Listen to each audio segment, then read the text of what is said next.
డబ్బు, అనారోగ్యం, ఉద్యోగం, వ్యాపారం అప్పులతో బాధపడుతున్నారా? వెంటనే ఈ వెబినార్ లో జాయిన్ అవ్వండి. నమస్కారం అండి. డాక్టర్ శ్రీ ఆచార్య అనంతకృష్ణ స్వామి గారు. నమస్కారం. మణిమంత్ర సెగ్మెంట్లో ఏం చెప్పబోతున్నారు? మనకి ఇప్పుడు డబ్బు గురించి ఆలోచించినప్పుడు చాలా అనుమానాలు ఉంటాయి మనకి. అంటే డబ్బు ఎలా వస్తుంది, లేకపోతే వచ్చిన డబ్బు ఉంటుందా ఉండదా. ఇప్పుడు సపోజ్ మీరు రోడ్డు మీద వెళ్తున్నారు, అనుకోకుండా ఒక 1000 రూపాయలు దొరికినాయి అనుకోండి. మీకు దొరకగానే ఏమంటే మీకు అది తీసుకోవాలని ఒక ఫీలింగ్ ఉంటుంది. తీసుకున్నప్పుడు ఎవరైనా చూస్తున్నారేమో ఒక ఫీలింగ్ ఉంటుంది. ఖచ్చితంగా ఉంటుంది. అవునా కదా. ఒకవేళ తీసుకున్న తర్వాత ఎవరైనా చూస్తే మళ్ళీ వాళ్ళు ఏమంటారు అనే ఒక ఫీలింగ్ ఉంటుంది. దాంతోపాటు ఏంటంటే అనుకోకుండా ఆకస్మిక ధనప్రాప్తి వస్తుంది కొందరికి, తెలిసిన వాళ్ళు కానీ లేకపోతే గిఫ్ట్ ఇవ్వడం కానీ. ఒక వ్యక్తి ఏం చేస్తాడంటే నేను ఎప్పటి నుంచో గోల్డ్ కొనాలని అనుకుంటున్నాడు. ఎంతో కొంత కొనాలి, మన సబ్జెక్ట్లో కొనాలి కదా. కాబట్టి మన వీడియో చూసి కొనాలనుకుంటే కొనడం కావట్లేదు అసలు.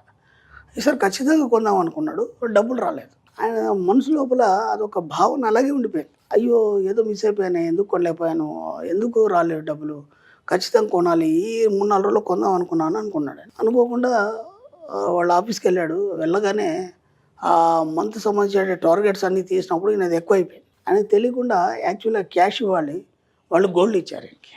ఏం జరుగుతుందంటే చేతన సుప్త చేతనాత్మక మనసు మధ్య జరిగే ఘర్షణలో ఎన్నో మాయాలు జరుగుతాయి మనకి. ఒకసారి అది అయినట్టుగానే అనిపిస్తుంది, ఒక్కోసారి కానట్టుగా అనిపిస్తుంది, ఒకసారి ఏం కానందానికి సడన్గా అది ఎలాగో అయిపోతుంది. ఇది ఎలా జరుగుతుంది అంటే మన ఈ కన్ఫ్యూజన్ అనేది ఎందుకు జరుగుతుంది అంటే మనకు దాని యొక్క పరిజ్ఞానం లేదు కాబట్టి మనకు కన్ఫ్యూజన్ జరుగుతుంది. ఆ పరిజ్ఞానం వచ్చిన తర్వాత మనం ఏమైపోతుంటే సెటరేట్ అయిపోతాం. ఓహో ఇది ఖచ్చితంగా ఇలాగే జరుగుతుంది, లేదంటే ఇది జరగదు, మనకు ముందే తెలిసిపోతాం. నేను ఏమన్నానంటే ఈ సబ్జెక్ట్లోకి వచ్చిన తర్వాత డెప్త్గా కొన్ని రోజుల తర్వాత అన్నీ మీకే తెలుస్తాయి. అంటే మీకు ఒక 6th సెన్స్ పవర్ అనేది వస్తుంది. ఆ 6th సెన్స్ పవర్ ద్వారా ఏమవుతుందంటే ఇది జరుగుతుందో జరగదు ఒకటి, లేదా ఇది నేను వెళ్ళొచ్చాను లేదా, లేకపోతే ఆ వ్యక్తి నన్ను మోసం చేస్తాడా, లేదంటే బాగా చూసుకుంటాడా, లేకపోతే ఈ వ్యక్తితో నాకు కలిసి వస్తుందా లేదా, ఇవన్నీ మీకే తెలుస్తాయి. అందుకే నేనేమంటానంటే మీరు ఎవరిని అడగాల్సిన అవసరం లేదు. ఇది ఎలా సాధ్యమవుతుంది అంటే +-2 కలిసినప్పుడు ఏమవుతుందంటే మనకి ఒక అనంతమైన శక్తి ఉద్భుతం అవుతుంది. ఆ అనంతమైన శక్తి ఏదైతుందో దాంట్లో ఒక ఎనర్జీ ఉంటుంది.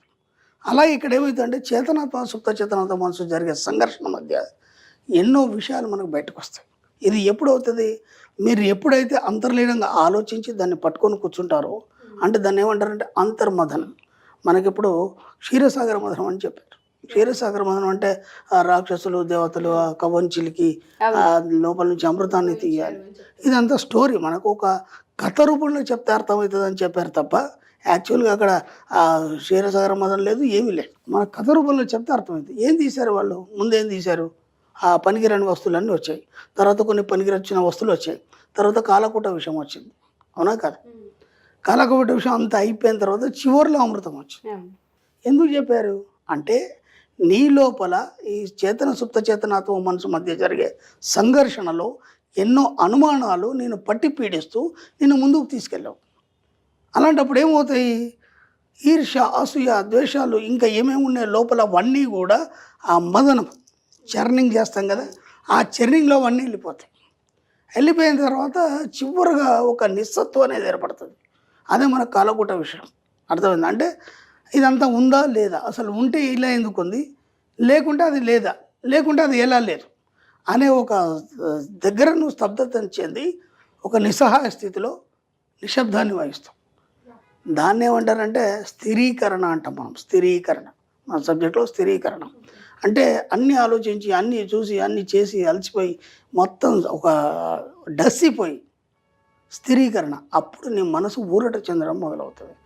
అంటే నీకు అన్నీ అర్థమైపోయినాయి, ఇది లేదు అది లేదు అలాగని లేమీ లేదు, అది బాగా గుర్తుంచు. ఇది లేదు అది లేదు అలానే లేమీ లేదు. ఆ స్థితికి నువ్వు ఏర్పడతావు, అక్కడ స్థిరీకరణ చెందుతావు.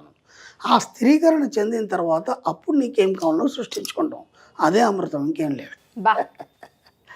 అమృతం అంటే ఇక నువ్వు ఎప్పటికి కూడా అచరామరంగా నిలిచి ఉంటావు, స్టాండ్ బైగా ఉంటావు. ఎక్కడ కూడా నువ్వు పడిపోవడం కానీ ఇంకా మళ్ళీ వెనక్కిపోవడం అంటూ ఉండదు.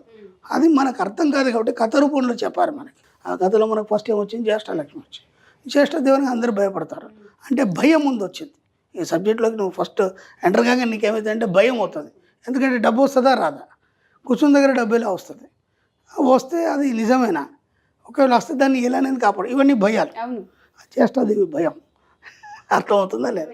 తర్వాత లక్ష్మి వస్తుంది. అంటే ఈ భయాన్ని వీడిన తర్వాత భయం ఏందో తెలిసిపోయినాక లక్ష్మి వస్తుంది. అంటే డబ్బు రావడం మొదలైంది. డబ్బు వచ్చింది, దాన్ని ఎలా యూటిలైజ్ చేసుకోవాలి అది నీకు తెలియదు. తర్వాత కామధేను వస్తుంది. కామధేను అంటే ఏంది?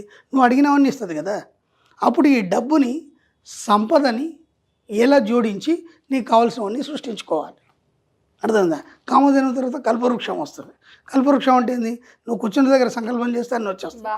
స్థితి ఎలా మారుతుంది గమనించండి. స్టార్టింగ్ నుంచి ఇప్పటిదాకానేమో అడిగావు, భయపడ్డావు, తర్వాత వచ్చిందని ఎలా మెయింటైన్ చేయాలో తెలీదు. ఆ తర్వాత ఏమైంది? ఇక్కడ మనకు ఈ యొక్క కామధేను తర్వాత కల్పవృక్షం వచ్చింది. కల్పవృక్షంలో జస్ట్ సంకల్పం మాత్రమే జరుగుతుంది. అంటే నువ్వు ఒక స్థితికి ఈ సబ్జెక్టులో లోతుకు వెళ్ళిన తర్వాత నువ్వు ఎప్పుడైతే చేస్తే సంకల్పం చేస్తే అది అయిపోతుంది. దానికోసం నువ్వు ఏదో మెడిటేషన్ చేయాలి, అఫర్మేషన్ చేయాలి, ఇంకేదో చేయాలి, అట్లాంటిది ఏం లేదు. కేవలం సంకల్పం మాత్రమే. కల్పవృక్షం అంటే ఏంది? దాని కింద కూర్చొని అడిగితే ఇచ్చేస్తుంది. అర్థమైంది? సంకల్పం మాత్రమే. ఆ తర్వాత అప్పుడు ఇదంతా అయిపోయిన తర్వాత ఇది కూడా ఈ స్థితిని దాటాలన్నప్పుడు మీకు కాలకుట విషయం వస్తుంది మళ్ళీ. ఎందుకు?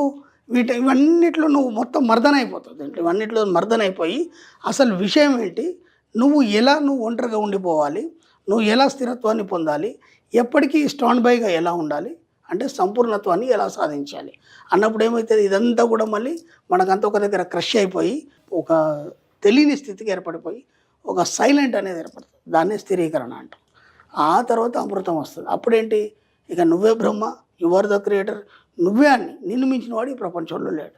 ఎందుకంటే ఇక అప్పుడు నువ్వు సంకల్పం చేయడం ఉండదు, అలాగని నువ్వు అఫర్మేషన్ చేయడం ఉండదు, అలాగని నీవు కోరుకోవడం ఉండదు.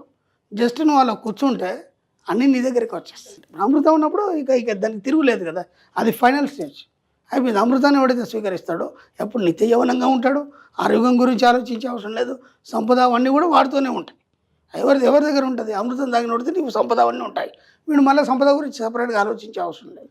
కాబట్టి ఏమవుతుందంటే మన మనసు చేతనం సుప్త చేతనం మధ్య ఘర్షణ ఏదైతుందో మనకి ఇవన్నిటి కల్పించి వాటన్నిటి బయటికి తోసి ఒక మాయ చేసి మీకు స్థిరీకరణ ఇచ్చేసి సంపూర్ణత్వాన్ని ఇస్తుంది. అది క్షీరసాగర మదనం. అంతే, అంతకంటే ఎక్కేం లేదు. కథ రూపంలో చెప్తే మనకు అర్థమవుతుంది కాబట్టి చెప్తారు. అది మీరే, ఇది మీరే. 1 word లో క్లియర్ చేసేసారు. భయాలు వస్తాయి, ఖచ్చితంగా వస్తాయి కదా, మనం ఫేస్ చేయాలి. నేను స్టార్టింగ్లో చేసినప్పుడు కూడా నన్ను ఎందరో భయపెట్టారు కదా, ఎలా వస్తుందిరా బోరెడు మాట్లాడుతూ అన్నారు. అప్పుడు వీడియోలు చెప్పినప్పుడు ఎన్నో కామెంట్స్ వచ్చినాయి, ఎంతోమంది అన్నారు. భయపడిపోతే అది కాదు కదా, సత్యం ఎప్పుడు సత్యమే కదా. అది వస్తుందని నమ్మకం ఉంది కాబట్టి, అమృతాన్ని మనం పొందుతామనే నమ్మకం ఉంది కాబట్టి ఇక్కడ దాకా వచ్చింది సబ్జెక్ట్.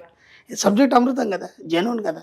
అదే క్లాసెస్ ఎక్కడ స్టార్ట్ అవబోతున్నాయి, డేట్స్ ఏంటి అని అడిగే వాళ్ళు చాలా మంది ఉన్నారు. ఫస్ట్ క్లాస్ వివరాలు చెప్పండి సార్. ఓకేమ్మా, ఇప్పుడు మనకి 2024లో 20 అక్టోబర్ వచ్చి హైదరాబాద్లో ఉంటుంది, 27 అక్టోబర్ వచ్చి మనకి బెంగళూరులో ఉంటుంది. ఓకే. అలాగే 3 నవంబర్ వచ్చేసి మనకు వైజాగ్లో ఉంటుంది, 10 నవంబర్ వచ్చి తిరుపతిలో ఉంటుంది, 1 డిసెంబర్ వచ్చి మనకి రాజమండ్రిలో ఉంటుంది. ఈ విధంగా వీలైనంత తొందరగా ఎన్రోల్ చేసుకోండి. క్లాసులు చాలా రష్గా ఉన్నాయి.